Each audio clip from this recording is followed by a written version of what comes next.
At the turn of the 14th century, Flanders was one of the wealthiest and most restless regions in Europe. Its cities, Bruges, Ghent, Ypres, Kortrijk, were commercial powerhouses. Cloth from Flemish looms traveled across the continent. Merchants, artisans, and guildsmen had built a society that was urban, proud, and used to a measure of self-rule. But Flanders was not independent. The Count of Flanders owed allegiance to the King of France, and the French crown wanted more control, more revenue, more say in how Flanders was run. For years, that tension had been simmering. Taxation, royal officials, and the heavy hand of Paris grated on the Flemish towns. The Count was caught between his overlord and his subjects. And beneath the surface, something else was growing. The idea that the cities could defend themselves.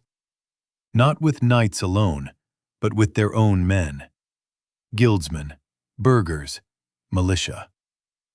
In 1302, that idea would be put to the test. The result would be a battle that changed how Europe thought about who could fight and who could win.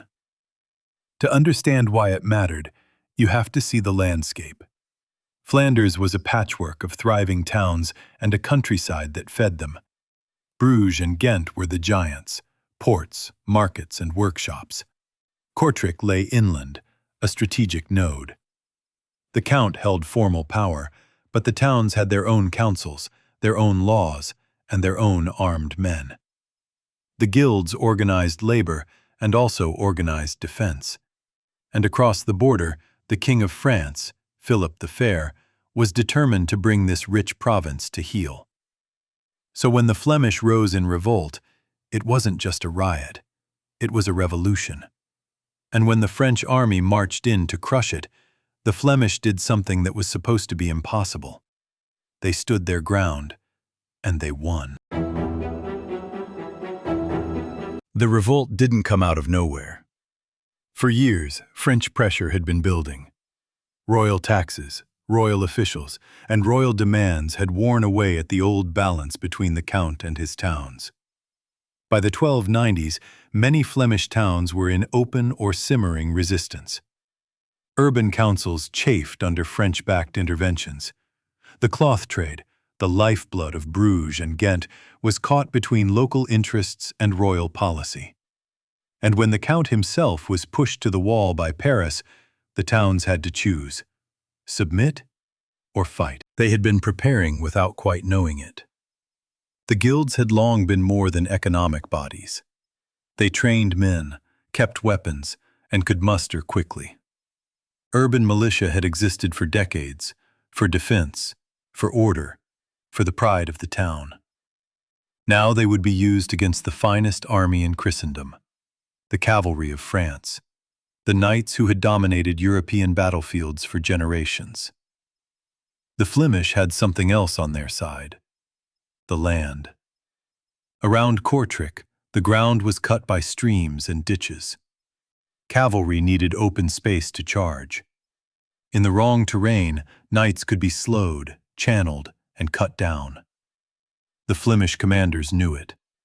They chose their ground, they dug in, and they waited. The French came on 11 July 1302.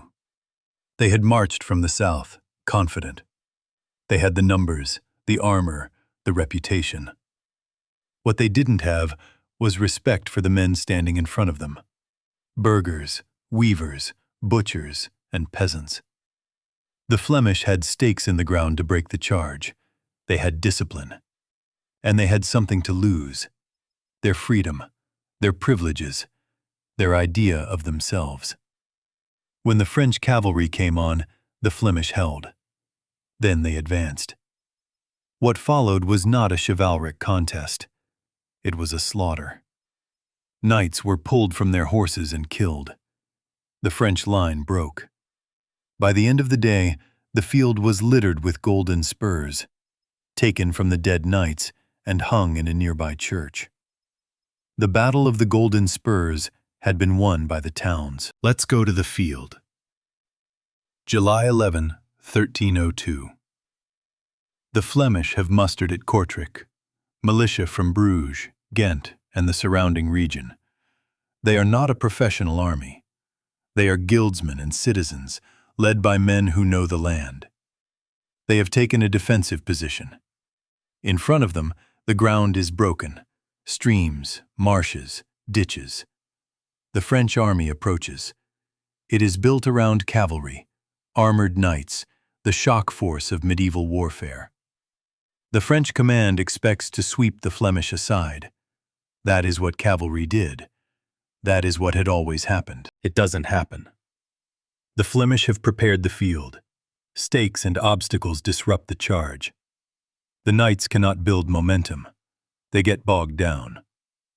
And then the Flemish infantry moves in. They don't run. They hold their formation.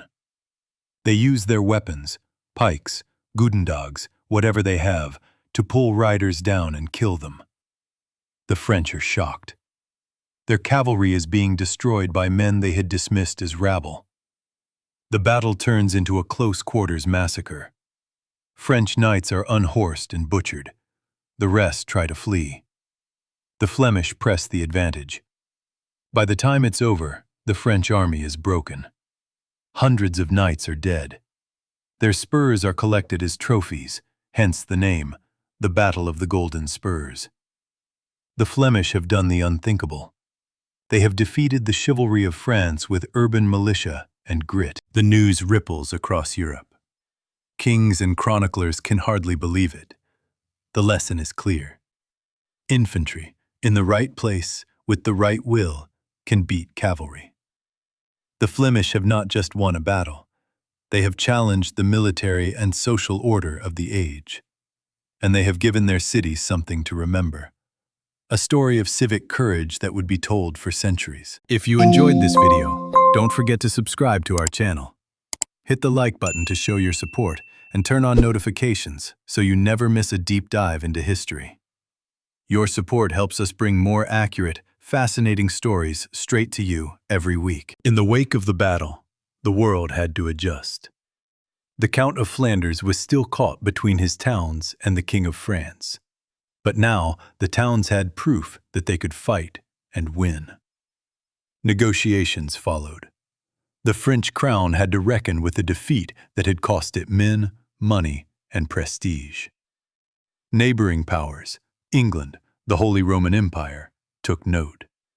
The Flemish had shown that a determined urban force could resist a royal army.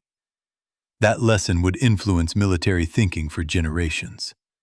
Cavalry would remain important, but the myth of its invincibility was cracked. In Flanders itself, the battle became the cornerstone of civic identity. Urban councils strengthened their privileges. The memory of July 11th was cultivated, in chronicles, in art, in the stories townspeople told their children. The golden spurs were more than trophies. They were symbols. Symbols of a day when ordinary citizens had stood against the might of France and won. The French would try again in later years to reassert control. But 1302 had changed something. It had shown that the towns of Flanders were not just economic units.